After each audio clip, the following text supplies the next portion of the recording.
All right, we're recording. All right, well, this is SANDCAST, another Zoom cast with Bourne, and we got Miss Savvy Simo here on the Zoom call. What's happening? Nothing much. I'm hanging in there. I'm trying to stay sane. It's a beautiful day out, so after this, I'm going to go get outside. I'm super fired up about it, but thanks for having me. I'm super excited. Yeah, appreciate you coming on, especially when you guys are finally allowed out on the beach down there, from what I hear. It's been pretty awesome. I would love to go be playing down there, but if I can run and go in the water, that's as good as it's going to get. I'm pretty stoked about that. Finally, you know, I spent so much time just standing at the wall and waiting to get in. The beach is like, I mean, probably for you guys too as beach volleyball players, it's like my happy place, just going down there in the morning for sunset. And so it's really nice this past week that I've been able to get on. And I think that's kind of everyone else's idea because it's been pretty packed, which is scary, but I think everyone just wants to get outside. It's been a beautiful week, but for me, it's been awesome. I was gonna say, San Diego's open. I should get down there. I need to get in the water, but then again, I don't know if I want to contribute to the whole world coming down to you guys because that kind of defeats the purpose. I don't know if you want to get in that red tide water either. It's kind of gross. I mean, there's been a bunch of people surfing and stuff, so I think it's healthy, but it doesn't look very appealing to me. I haven't actually gone in yet, so. Desperate times cause for death. Right? If I come out with like some red stuff coming out of my ear or something. Yeah, exactly. Do what we gotta do. Yeah. Have you guys seen the video of the dolphins swimming through the bioluminescence at night? Yeah. So pretty. It is so cool. I think it was filmed out in Newport too, like right down the road. There's some videos of people surfing too at night, which is sweet. Yeah, it's pretty insane. Back when I played in Puerto Rico, I went out to one of the small islands off the coast, Vieques, and they have a bioluminescent bay there, and it's like the most densely populated grouping of those phytoplankton or whatever it is. And I went in there was no moon. It was like the darkest night, and I went out there with some guys, and it was literally like I was the glowing green lantern. And you could see like stingrays. If they like moved on the bottom, the stingrays would just take off and you could see their full shape. And it was like almost less scary because you could see anything that came underneath you. Like if there was a shark, I could see it like coming at me from far away. So it was almost like less scary. And then you're like looking at your hands, and it was like I felt like a superhero. That's awesome. Cool. I feel like that's what it's what they have in like Moana, where like everything pretty much goes underwater. Exactly. Yeah. That's hilarious. Are you a surfer, Sav? Not really. I wish I was better. I've tried a bunch. I could wave swarm a little bit, longboard a little bit. My balance is definitely lacking. I'm also like really scared of sharks. I'm kind of a weenie. I don't know. I love getting in the water, but I've always been scared of sharks. And I don't think I'm the strongest swimmer either. So it's something that during quarantine, that's like what I want to do, but the beaches have been closed. So once all this red tide passes, I think that's going to be my new thing. I want to get better at it because everyone thinks I am, and I think I could be, but it's never something I'm really invested my time in. So I would love to do that. It's amazing what your brain can do to you when you're out there in the water.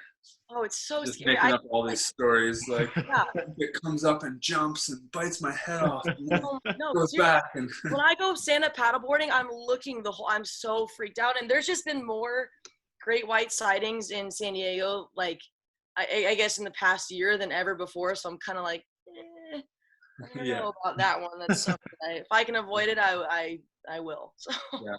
I think a lot of people probably assume that beach volleyball players are all like ocean people, ocean athletes. And I've found that that's not really true. I'd say probably like 1 out of every 8 beach volleyball players are actually like ocean dwellers. No, for sure. And the stand-up paddling's really fun for me. That's also a great workout to do. I think that's awesome. And I've always wanted to surf. I go out there and I watch people. I'm like, that looks so fun. And then I get out there, and I also get nervous when I'm on a board. Like, if a big set comes in, I don't know what to do with it, like a big surfboard. I would just rip my leash off and go under. I get kind of nervous. But that's the best thing to do usually. Yeah. If you have a big board and there's a big wave, we just get away from the board. That's what I've heard. You can't control it. The waves can take it. Exactly. I've only ever surfed in Hawaii, so the waves were like 2 feet, so I've never had that problem. That's the best place to learn. I always wanted to go get up in the morning. I mean, because I'm fortunate enough to go play in Hawaii for both beach and indoor at UCLA, and I always see people out there early in the morning, or like, you know, my athletic trainer, she'll always go out there in the morning and rent a board and have fun, and that's always been a rule of like surfing, which it makes sense, but I've always wanted to do it. The waves seem so easy to learn on, so maybe next time I'm out there, we'll see. That's awesome. It's awesome that you got to, even though the season was shortened, and we'll talk about that, but it's awesome that you at least got your Hawaii tournament in. I feel like if there's one to play. Best trip ever. I'm very grateful that I was able to go, especially twice in a year. I mean, you can't beat it. Wait, you guys went to Hawaii twice? For indoor. So I go for indoor in the fall, and then we go for beach. But I think in years past, beach has gotten to go in the fall as well, and they do like a team trip out there. I've only ever gone in the fall with my indoor team, and there's one year, I think it was my junior year, during indoor there was a big hurricane, or it's supposedly going to be a big hurricane, so we couldn't go. But other than that, I've been blessed to get a free trip to Hawaii for 2 times a year. It's awesome. My parents fly out. That's kind of their big trip, their couple trip. They go to Hawaii and they have a good time, so it's pretty nice. Tough life. Yeah, seriously. It definitely helps that you have Stein as your beach coach, and then Mike Seeley, right, as your indoor coach, who also coached at the University of Hawaii. Best tour guides ever. Stein did sparrow farming, which was cool. I think in years past we've gone snorkeling, and Seeley has all the go-to restaurants and stuff. And I mean, it's funny because I'll get like my family and I will get like a Outrigger Canoe Club like guest pass for 3 days. Mm-hmm. And I've seen, you know, Seeley's been out there a couple times surfing. It's pretty funny. It's really nice to have them because they know exactly what's going on. So it's cool. For sure. Yeah. You're in good hands. So for the beach this year, you guys had like, even though the season was only a couple weeks, you guys were packed. Like you went to Hawaii, you went down to LSU, which I think I haven't actually been there, but it looks like one of the coolest places to play, that new stadium.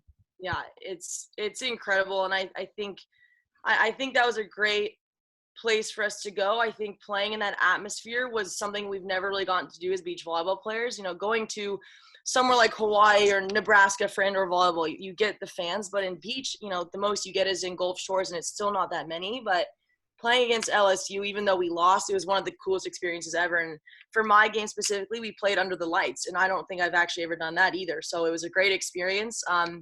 We traveled the weekend before to Hawaii, so that's 3 hours earlier, and then we came home, and a few days later went to LSU. So we were all a little messed up from the flights and the time change, but it's all good practice for us. And I think that those 2 weekends, especially playing Hawaii and LSU, it was really good training for us. It's been fun to see like all the different beach facilities that are popping up. Like LSU has like a really cool one. You guys just expanded. How's the new facility at UCLA? Oh, it's amazing. I think we're so lucky to have that, and we have such generous and amazing donors. We had kind of a opening ceremony, which was one of the most special things I've ever been a part of. Stein was like crying. He just was so thankful that we have that. And, you know, to come from my freshman year and have a facility that, like, you know, and also for UCLA, it's not just for the beach team. It's at the rec center, so any students can go up there and go mess around. And so we spend at least 20 to 30 minutes before every practice, you know, raking in, evening it out, and checking the net height because people can come and mess it up. But just to see it transform over the years, it's really special. And to, especially the seniors, you know, they got there, or the seniors that the year before me that came in, they really transformed the program, and to see it kind of progress as the years go on, I mean, it's really special, and we're just so thankful to have a facility like that. And you've played such a big part in helping both programs come along, because this was like a good year for UCLA's indoor team. Like you and Mac were phenomenal. And then the beach side, like how much have you seen the beach side grow just from the moment you stepped in? I feel like Nicole and Megan kind of headed that charge with Stein. But I feel like it's probably been a blast for you to kind of like rise up with the UCLA program, where now it's like you think of the best team in the country, and like everyone almost automatically points to UCLA now. Yeah. And I'm just so lucky to have been in the position I was in, to play underneath girls like the McNamara twins and Zana and Sarah Sponsel, Izzy Carey, that class that came before me and the years before that. they taught me so much about my game, and I always looked up to them. Playing, with someone like Zana was so fun for me. And like you said, over the years, I've kind of gradually made my way through the program, and to be at the ones for my senior year was really special, especially with someone as great as Abby. I took on the leadership role with the other seniors, and so it was a challenge, but I just took what I learned from the other girls and kind of ran with it. And no program's ever perfect, but I think we were on the ups, and so it's a bummer it was canceled. But thankfully I'm going back, and I'm fired up to see the potential this team has. Yeah, and I was super excited when you said that you were coming back, because I think just from 2019 to 2020 that I think that you were probably the most improved player that I'd seen. And that's not even like a knock on saying that like you weren't great in 2019, but like I thought you progressed like at a ridiculous rate in 2020. So it's awesome to see you coming back. I'm wondering like what were the different factors that you were weighing in coming back? Because like that's not an easy decision. I feel like a lot of people might think that it's kind of obvious. Well, like of course you'll come back, but like you gotta, like you have job prospects, like get on with your life, and then you got to find a place to live again at UCLA. And it's what made you want to come back at the end of the day? Yeah, it's been a process, and thank you for saying that I improved a lot. I also want to give credit to the indoor side for that. I think for my freshman through junior year on the indoor side, I was a libero DS type of player, and so my transition going to the beach side was a little harder because I hadn't been jumping at all. The training's a little bit different and not as rigorous, and so I think I had a harder time transitioning. And I think that playing outside hitter my senior year like drastically improved my game on the beach and really helped me transition over, just because I was jumping and getting so many reps. I learned so much about how to just be a small outside hitter, which really expanded my range on the beach for sure. And then just learning more defensive stuff. And so I give credit to Seeley, Brad Keller, and Megan Pendergast for throwing me up there and giving me a chance, because it really helped. And then for deciding to come back, I talked to you a little bit, Travis, about this, but I originally, when I found out everything was canceled, I was like, screw it. I'm not coming back. I'm over college. I've had my time. I already feel old.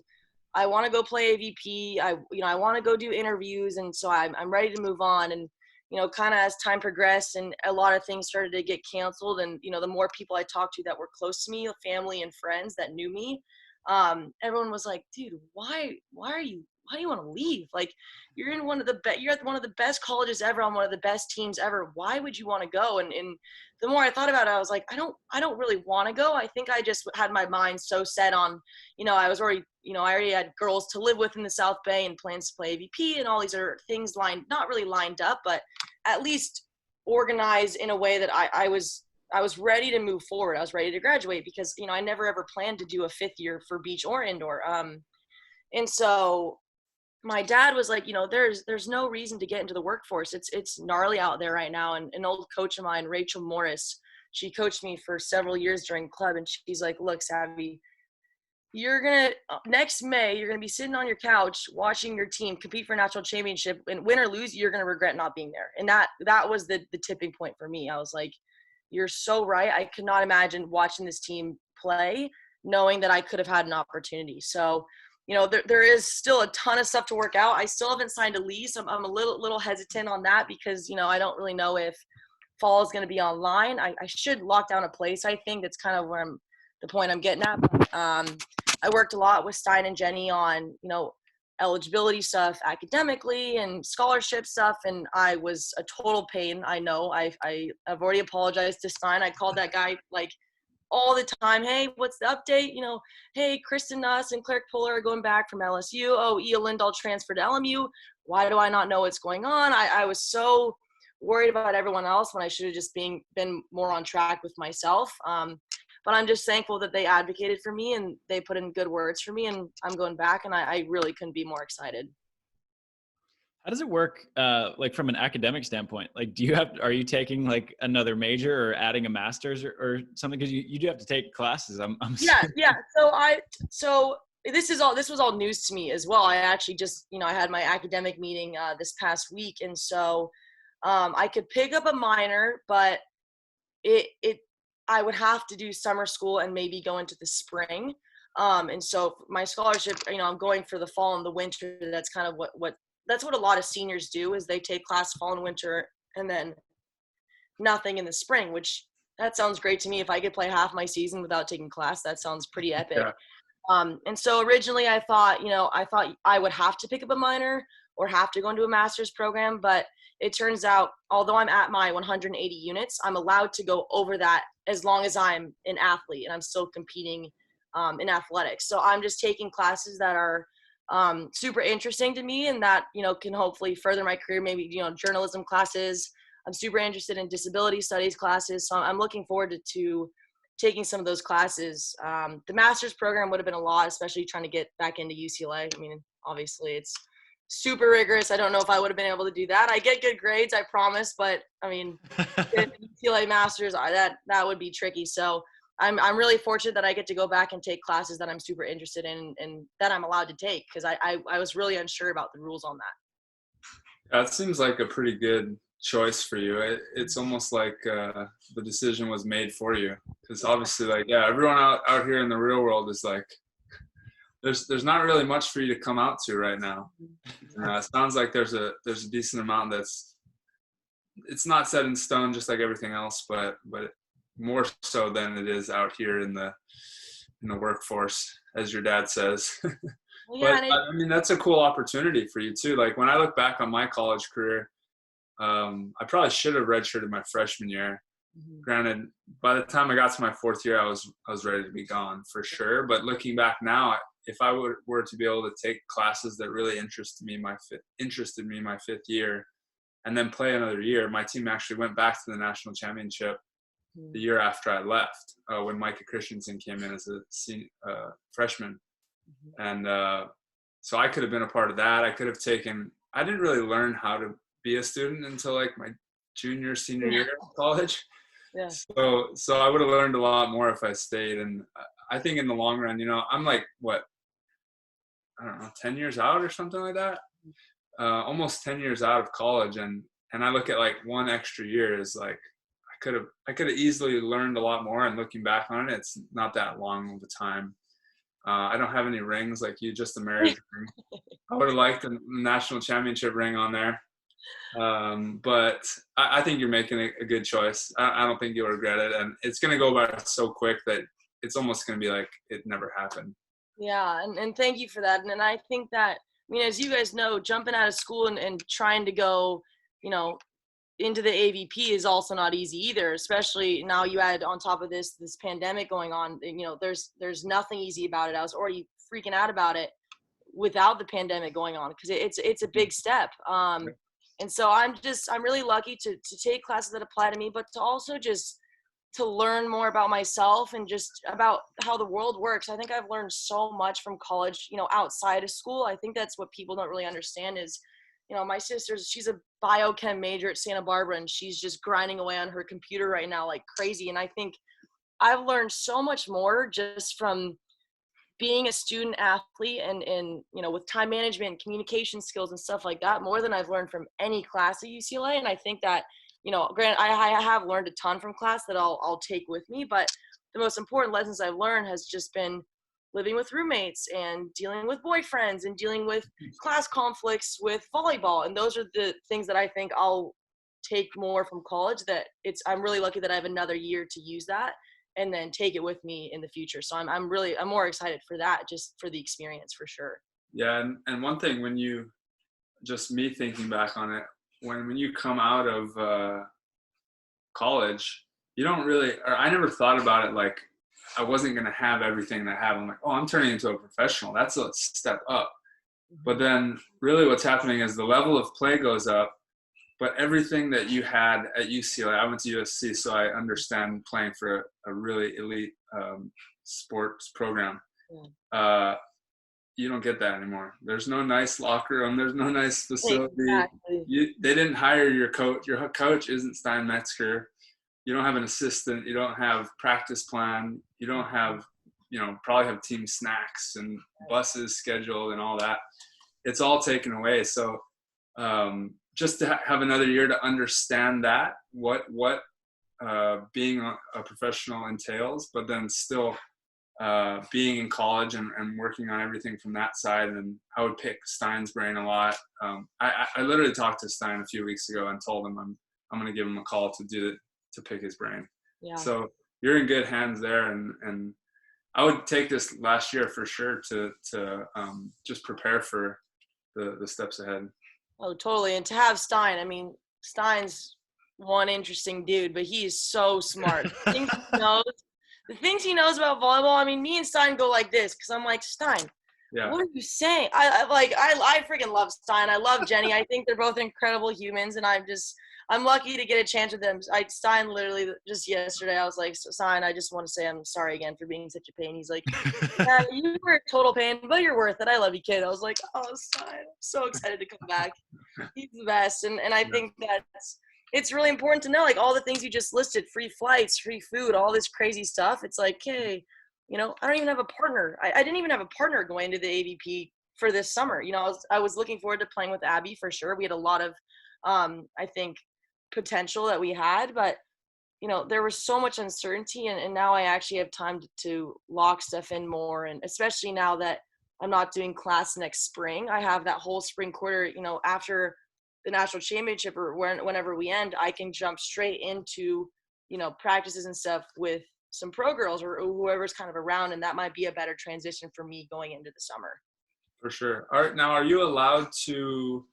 much are you allowed to participate on the AVP or would that even work out? I know sometimes you can go play, right? You can't collect money, obviously. Yeah, you can play in as many events as you want. Obviously, I'd have to qualify and stuff, but Abby and I, we played in a bunch of the just CBVA open events, and the prize money was a couple $100, and so we took all of that, and it went to gas, parking, snacks, whatever it was, travel. But for the AVP, if I made it and did well in a tournament, I could only take the expenses. And so if I'm flying out to Austin or something, I could take expenses for the flight, which it would all kind of add up, but I don't think I'd be able to take too much of it. Yeah.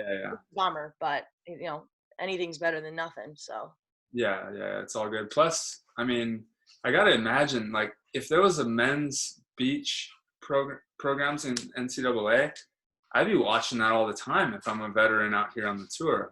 I don't want that next great player to slip through my fingers. So, I mean, I know, I want to say Lauren Fendrick picked up someone. Yeah, right? For sure. Yeah. Got second. Right. Yeah, in Austin. College. Yeah, exactly.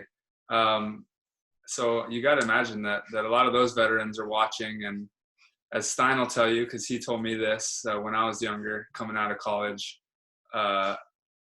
your best case scenario is to pick up a veteran to teach you the game, because it's such an experienced game. Oh, for sure.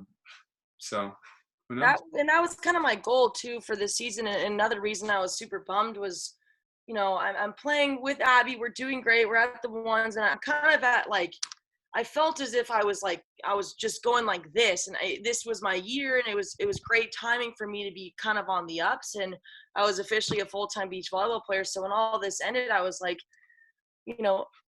I don't have that opportunity for people to watch me play anymore, because that was a huge part of why I wanted to do so well as well, like thinking about my future and playing professionally. I think that I was hoping that there were some veterans watching and seeing how I was playing. I think of people like Sarah Zana, who Zana played with Chrissy, but they ended up doing really well, and I just see that, and I was hopeful for that. But like you said, I'm glad I get another chance. And also, to your point about men's beach, I think that would be awesome. I don't think it's possible, because they talk about cutting men's indoor, but these kids on the indoor side are so good at beach. I think that we could have some really gnarly beach volleyball teams on the men's side as well. Well, if you know some of those guys, then shoot me a text. And for sure. For the future, Trevor's safe for now, but I want to know who these next. If a Phil Dahlhauser's coming out, I want to know that he exists.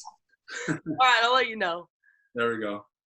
It has been it's been funny to see the people who have come out of the college game and immediately had success. And so when you look at it, it's UCLA's had quite the trend. I mean, Nicole and Megan come out and they're taking top 10s on the world tour. And then you get Sarah, who takes a second in her first event, and now she's third in the Olympic race and seventh in the world. And then you get Zana, who's taken third last year. And it's been funny to see, because Stein has kind of complained a little bit about all of them, about being they're such pains in the butt. So I think if he's calling you a pain in the butt, that's a good sign there. Yeah, I'll take it. I mean, I'm me and Stein, we have a really great relationship. I think that a reason why that we kind of go back and forth, at practice is because I do have a really high level of respect for Stein, and I listen to every single thing he says. I think he's one of the best coaches I've ever had, especially on the beach side. He is so smart, and I think especially, this year I wanted things.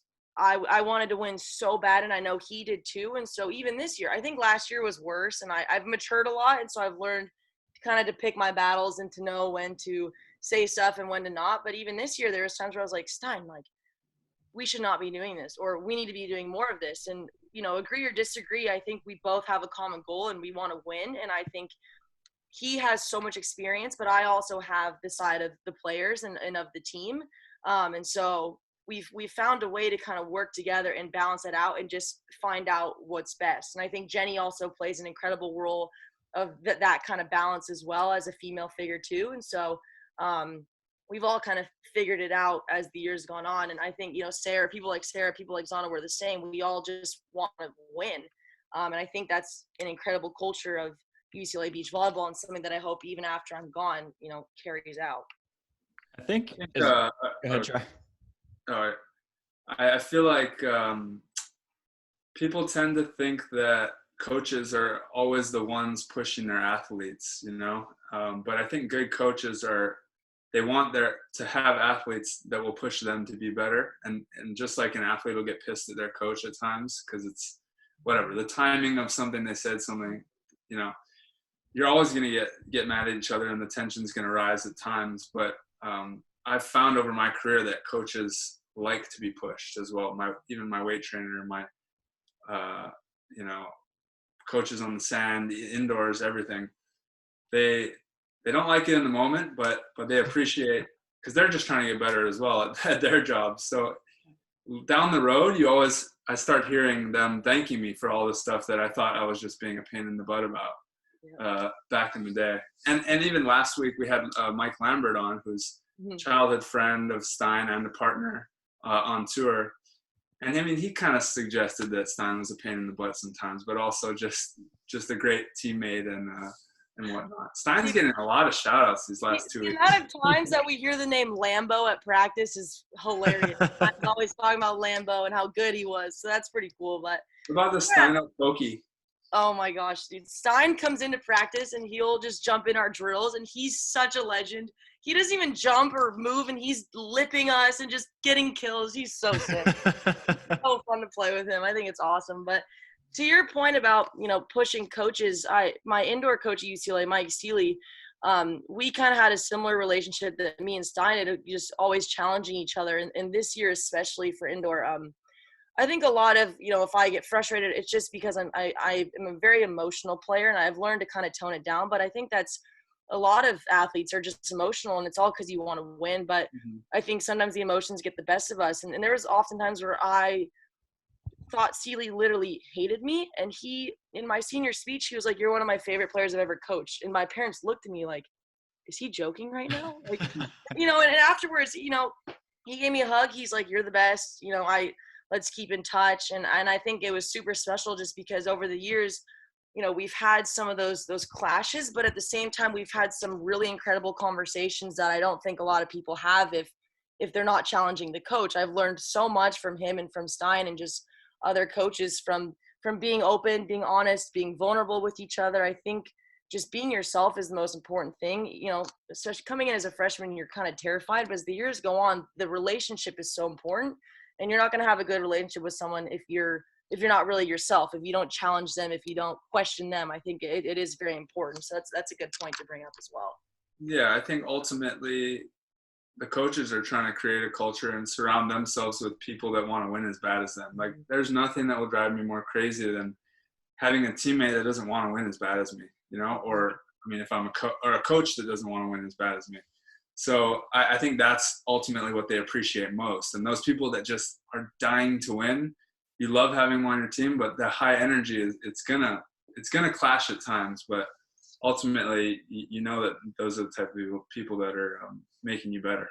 Do you want? You'd rather have people like that? I'd rather have someone that I'm clashing with all the time, as long as I know their intentions and I know they're working hard. I would way rather have that. And that's something I've also learned just through being an athlete at UCLA or just a college athlete is, how to have those kind of tough conversations and leadership skills through relationships like that. Someone like Zana, me and Zana were both huge personalities and we for sure butt heads, but we have an incredible relationship. We talk now all the time, and I have a ton of respect for Zana because she's similar to me. We have no problem calling someone out, but at the end of the day, we're all teammates and it's going to be okay. And that's another thing that we were working on this year as kind of a younger team.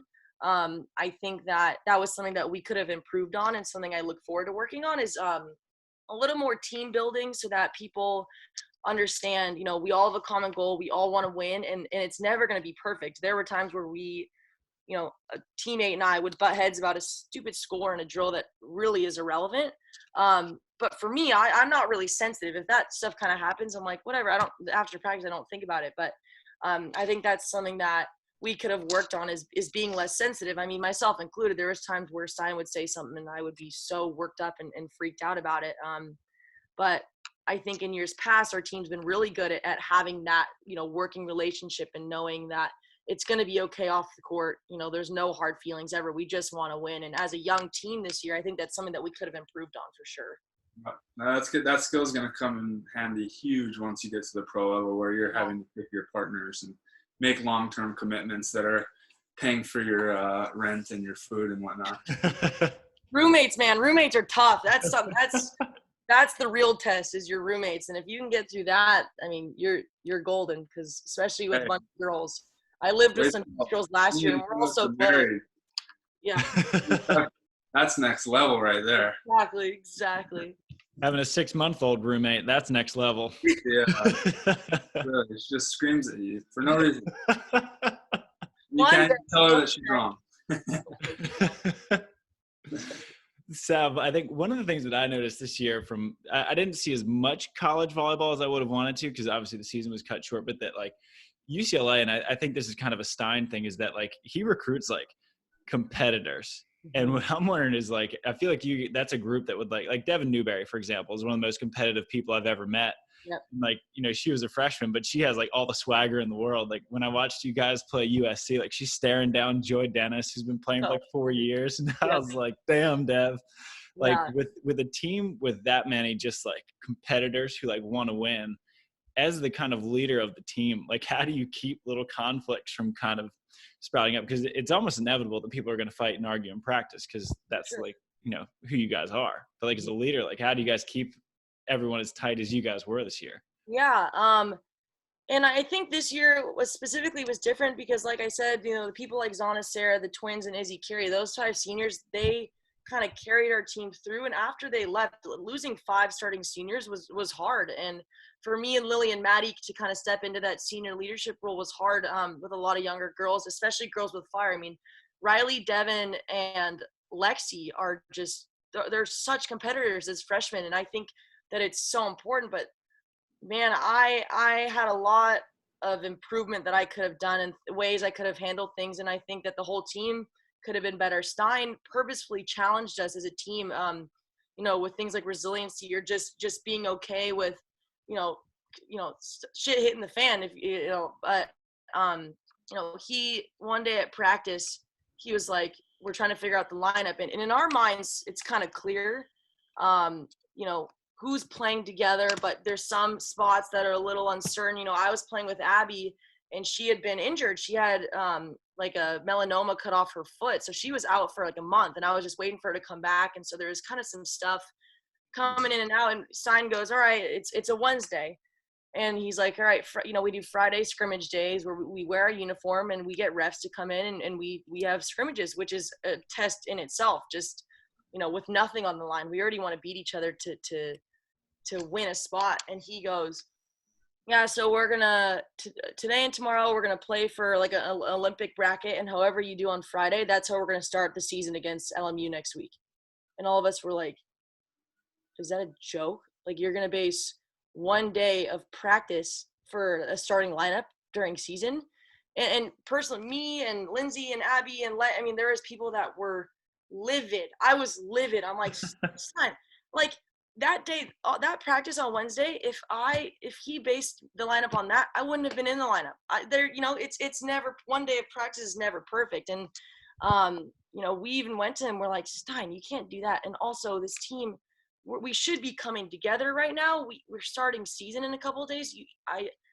We don't think it's smart that you turn us like this against each other. And the next day at practice, him and Jenny just were like, we tested you guys and you friggin' failed. You all failed. You freaked out when things got a little rocky, and you can't do that. And that was one of the most incredible lessons I've learned, because I'll admit I was freaking out. And, Stein got into me a little bit and was like, you preach that, you're such a team player and you care so much about the team, but if you're not in the ones this year, then it's not okay. And I kind of sat there and, you don't want to hear that, but that I needed to hear it because, if I want this team to win, then I need to be okay shagging balls or playing in the fives or getting water. That if that's really what this team preaches, then that's what I need to be okay with. And I think that was a big turning point in the season. It caused a lot of problems between coaches and players. It kind of strung out for a week or so, just that little thing going on. But it taught us all, what UCLA culture really should be. And moving forward, I won't be rocked by stuff like that just because, we've been tested. And as a leader, I had to have a lot of conversations to defend myself, defend this player, defend the coach, stand up for this player, stand up for this coach. And it wasn't ever easy. And I think out of all the seniors, I was kind of the more vocal one that would call something out if I saw it, which isn't easy. I'm okay with it, but it comes with, a big responsibility, and I have to be okay with that. But I think Stein and Jenny, they knew that we were a young team and we had a lot to learn, and they tested us all the time, even if we didn't know they were testing us. And I think that it really was going to help us in the long run, especially me. I learned a lot just in, I don't even know if it was half a season, but I'll take those lessons and use them for the rest of my life.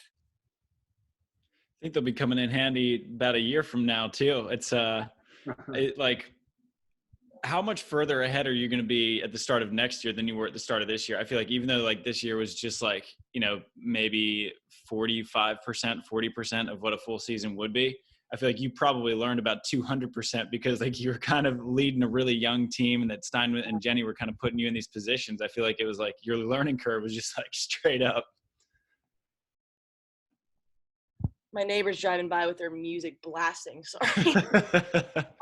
No, yeah, we're definitely going to take that to next season. For me personally, I'm really excited because I get to go full steam ahead on the beach side. I get to train with the team in the fall, so I don't really need to worry about the transition from, fall quarter to winter quarter and trying to scramble during winter break to get my sand legs back, because that's never easy. So personally, I'm excited to be full-time back with the beach. I think it's going to give us a lot of opportunity as well to just really work together in the off season. I think I have a lot of ideas on stuff that I want to do before we even get to preseason.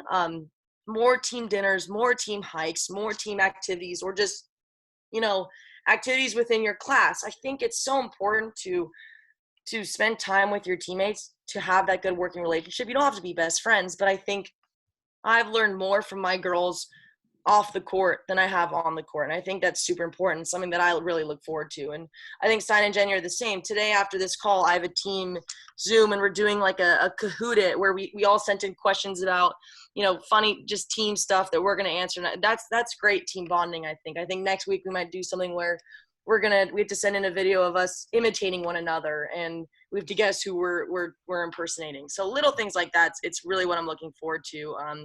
Granted, everything got cut short this year, but I think, instead of looking at it like it got cut short, I'm looking at it as more of like, we got ahead for the next season. That was just preparation for what's to come.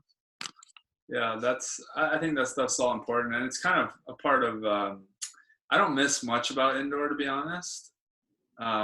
But that team aspect is pretty cool. And I do wish that there was some way that we could create what me and Travis talk about all the time, is having like the college system on the pro tour, or even on the world tour would be the craziest, where we could just represent USA as a team and go play all these different countries, and actually like put time in and invest time into each other and our teammates. Because once you get out here, it's like you hate everyone except for the one person that's on your team.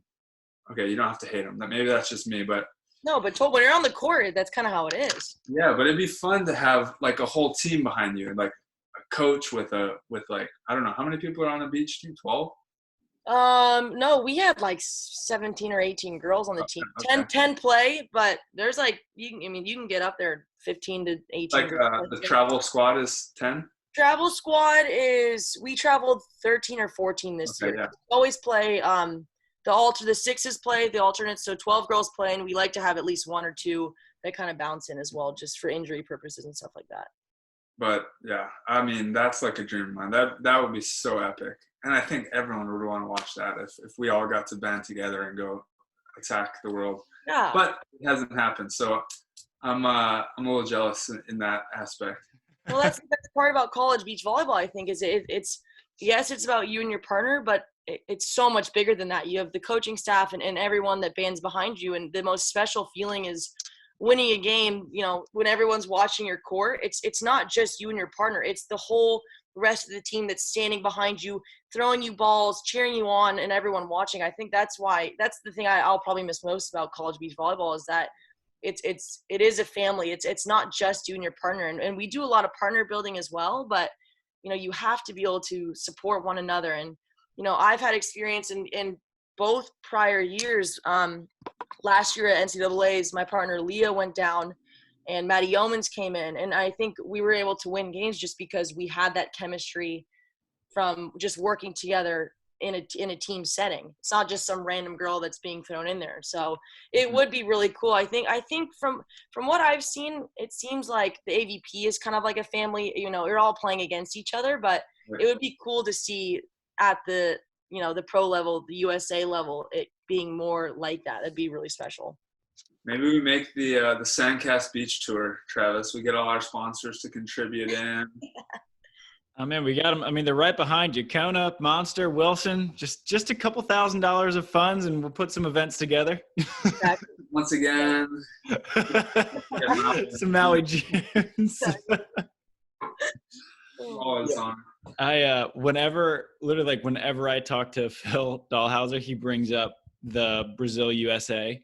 How it was pretty kind of like a college formatted where it was like USA teams versus Brazil teams, and like I want it to happen so bad. We're like, that was one of the coolest things I'd ever been a part of, because first of all, I was young, and Brazil flew us USA teams out first class. It was like my first international first class trip. I'm sitting with Phil Dahlhauser, Rosie, Nick, Jake, Casey, all that Hayden, couple legends in first class. We're like flying out there. We're all training together. We didn't play against each other once. It was pretty. And me and Hayden ended up making the final. We got smashed by Brazil because they were all in season and we were in the off season and we just sucked. But that was a really cool experience for sure. And like, we don't even need to go all the way around the world. Like, we could do like Hawaii versus the South Bay versus, you know, I don't know, Orange County. That'd be sick. There, we got 3 teams. Oh, you can do East Coast, Midwest, California, Hawaii, or something. Yeah, like maybe just like a South region with Florida, Texas. Yeah. Hey, how about we draft it up, Travis? Let's do a little mock draft or something. I would love that. We can do it live. We'll run an episode back, all of us. Look at you guys. My gosh. Dude, that would be so fun. Yeah. Savvy, you can be the draft moderator, and we can and you can like critique our picks. It's like Try picks Trevor, and Savvy's like, oh my gosh, what a terrible thing. I'm in. I love that idea. The stuff you come up with in quarantine, you just never know. Dude, my brain has been like this the whole time. It's so awesome. It's good. We all need a little bit of this, but I just got notepads. Just write it down. I got. Yeah. And then I just send the ideas to Travis. If I actually think it's gonna happen, then I send it to him. And hopefully he'll make it happen. Every once in a while, one of them happens. But Sav, you mentioned that a couple times a year, like journalism, communications path, and I saw you doing some interviews down at at the indoor national championships. But are you a journalism major or comm major? No, I'm actually a sociology major. Okay. They don't really have a journalism major or minor. I think they have a couple classes, but that's one thing. If I had to give one piece of advice, if there's any young ones out there listening, when you're looking at a college, it's way more than just the sport. I wouldn't change going to UCLA. It's been the perfect fit for me, but looking at the majors, even if you're not exactly sure what you want to do at such a young age, it's really important to look at the majors, because a place like UCLA, it's way more science and math driven, or art. And then if you're not kind of in that, it's like, you know, you can do sociology, psychology, communications, stuff like that. But, you know, there's schools, my friend, she goes to U of A, and she's like I think she's like a sports broadcasting minor or major, something that's way more specific to what she wants to do. And so it's super important to look into that, and something I wish I would have done more in. But, you know, I've taken a couple communication classes. I've taken a couple speech classes, which has really helped for sure. And then I've also talked with our SID for indoor and beach to do maybe some journalism stuff for, even for like Pac-12 or something, just to practice that, you know, watching games and stuff like that. I got into a little podcast group with a couple friends of mine, just to talk about collegiate sports and interview, you know, UCLA athletes and stuff like that. It's just, all of that's good practice. And so I started doing these little interviews. I called it Sports by Savvy on Instagram, and thankfully enough, the NCAA saw it and they flew me out to the Final Four, and that was some great experience that I got. It was different than what I expected. I thought, you know, I would be, you know, conducting a lot more interviews kind of like this. But I did way more of, you know, Instagram story stuff where I was kind of running around crazy just trying to get content. But, you know, it really, you know, expanded my range on who to communicate with. I wasn't just talking to players. I was talking to parents and fans and coaches, and that, you know, helped develop a lot. And then since then, it's just been doing kind of some interviews here and there, just for practice. It's something I'm super interested in. You know, I thought a lot with my dad about, you know, there's more to life than just volleyball, as much as I'd want to play for as long as I can. Something that interests me is just, you know, just being involved in sports. I love communicating with people. I don't mind being on the camera. I love, you know, being out there and just meeting new people. So this is kind of the field that seems interesting to me, and I have a lot of work to do, but I'm trying to get started now so that, you know, if I decide to go into it, I'll have some experience under my belt. Well, you're way ahead of us for sure. And I think that's a great idea. Just start learning stuff. You do have off time and time to pursue side passions with beach volleyball. And there's plenty of opportunity. I feel like when I first started doing it, I felt like I was the only one who was like trying it or you know, even putting myself out there. And there was tons of opportunity. AVP was like, well, we're filming the live stream and here's a microphone. No one's talking about it. So I just sat up there all season.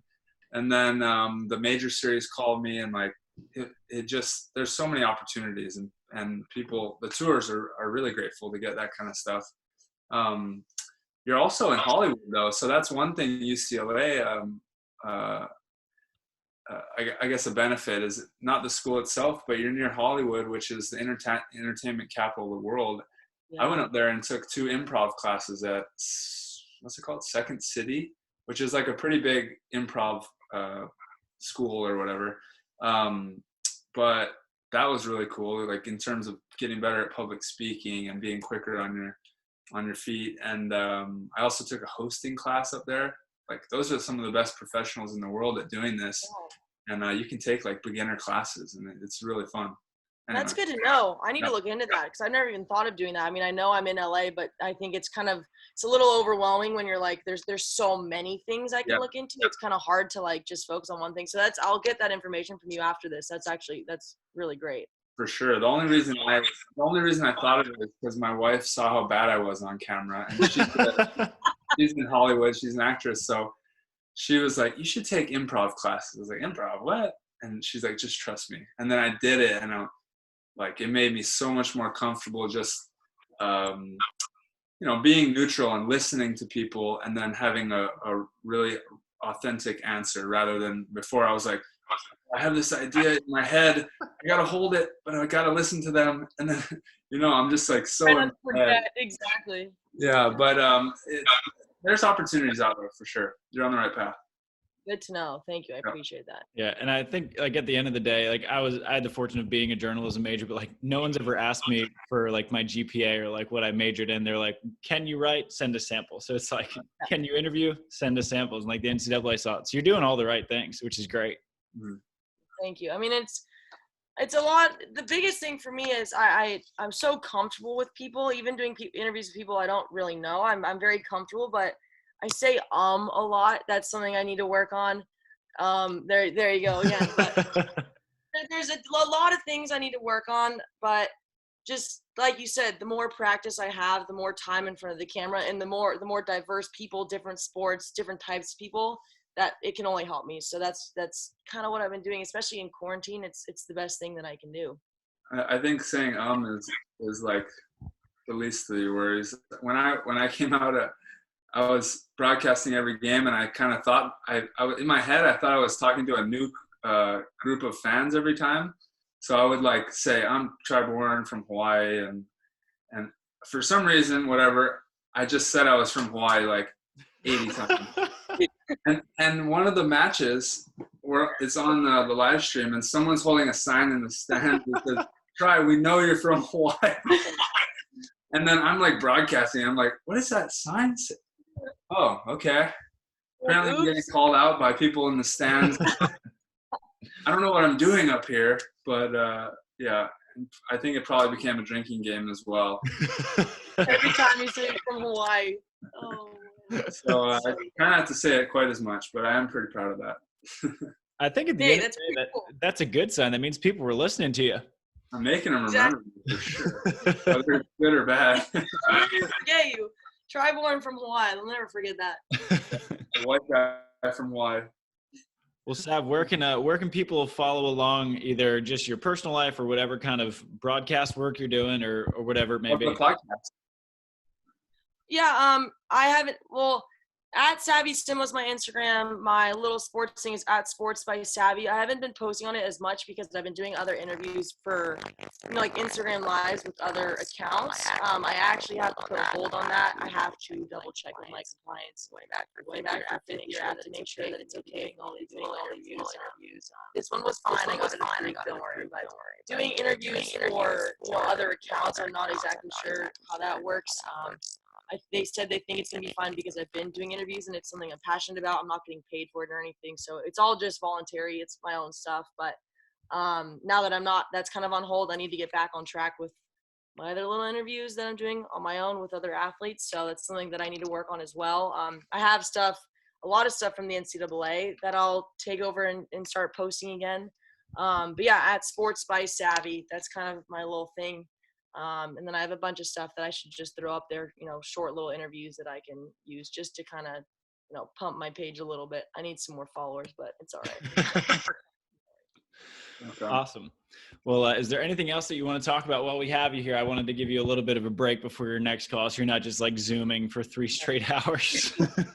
All good. We have a mellow one later, and this has been nothing but easy for me, and I appreciate you guys having me here. I guess the only advice that I would give, something I'm super passionate about, is the whole mental health side of things. And I think especially during quarantine, it's been hard to be out of a routine and not be doing my normal stuff, especially as a college athlete. I get up at 6, I go to weights, I go to practice, I eat my snack, I go to class. It's kind of just a routine that I've gotten used to. And so I guess just something I wanted to say, and just some advice I would give just for anyone watching, is just to get in a routine. That's kind of, it's been the hardest thing for me, but when I do it, it's super rewarding and it makes me feel better. For me personally, waking up in the morning and doing a workout helps. It kind of gets my day started. That's what I've been doing for 4 years or longer. So, you got to figure out what works for you. If anyone has any questions about mental health, anxiety, stuff like that, you can always shoot me a DM on Instagram. It is something I'm super passionate about and something that I want to make more, open and comfortable in the sports world, because it's so important. And even if it's just, mental stuff on the court, off the court, whatever it is, I'm always here. I'm not like a psychologist or anything, but just from my, own experiences, if you ever want to talk about it or just want, to vent or anything, I'm always here, because it is super important and something I'm passionate about for sure. Love it. Yeah. Awesome. Well, thanks for coming on, Sav. Thanks for giving us so much of your day here. Oh, this was nothing. You guys are the best. Thank you so much for having me, and I look forward to chatting with you more soon. For Absolutely. sure. We'll have fun with the sports. Sports at Savvy? Sports by Savvy. Sports by Savvy. There we go. Yeah. And, Check it out. Thanks for coming on, Sav. Thanks, guys. You're the best. All right. I'll see you next time. Shoots. Bye.